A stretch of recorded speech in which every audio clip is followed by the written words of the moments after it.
विखरणाच्या टप्प्यावरती धन्य तू गमावे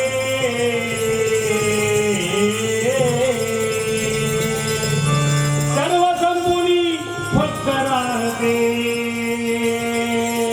आई तुझेच नाते आई तुझेच नाते तुझं तुझं बाळ आई ग तुझं तुझं बाळ आई रडत धाई धाई ग रडत धाई धाई ग ये ना माझे आई ग ये ना माझे आई ग ये ना माझे आई ग ये ना माझे आई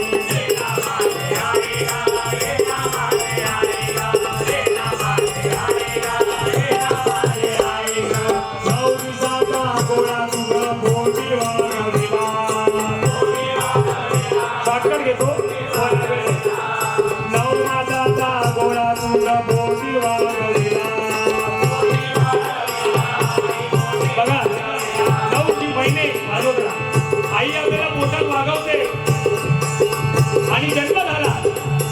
की आई आपल्याला दूध पाजते बरोबर की नाही तर त्या दुधाचा एक थेंब आईच्या शरीरामध्ये दुधाचा एक थेंब बनायला आपल्याला आपल्या रक्ताच्या त्या आईला 4 थेंब आठवावे लागतात तेव्हा तो एक दुधाचा थेंब बनतो आणि आपण मुळात दूध पिऊन नाही आईचं रक्त पिऊन आईचं रक्त पिऊन आम्ही मोठे होतो लक्षात घ्या त्या आईच्या दृष्टीमध्ये पण एवढी ताकद आहे की कासवाची पिल्लं त्या आईच्या डोळ्यात डोळे घातले की त्यांचं पोट वाजतं त्याही पुढे जाऊन आईची आहुती सांगतो तुम्हाला विंचू बघा विंचू ती विंचविन जी आहे तिने जर मुलांना जन्म दिला की ती मुलं ते आईलाच मारून खातात स्वतःचा देह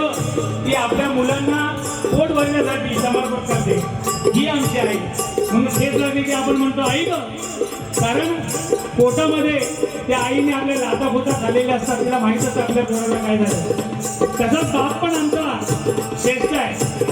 तुम्ही रस्त्याने चाललाय आणि एखादी भरधाव गाडी अंगावर आली तर तुम्ही काय म्हणतात बाप रे कारण छोट्या छोट्या गोष्टीसाठी आई आणि मोठ्या संकटासाठी आपला बाप आपल्यासाठी पाठीवर असतो तिथे आपल्या आई वडिलांसाठी काय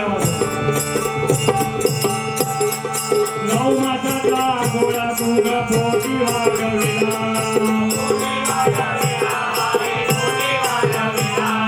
हाताचा पाळणा तू मित्रांचा दिवा केला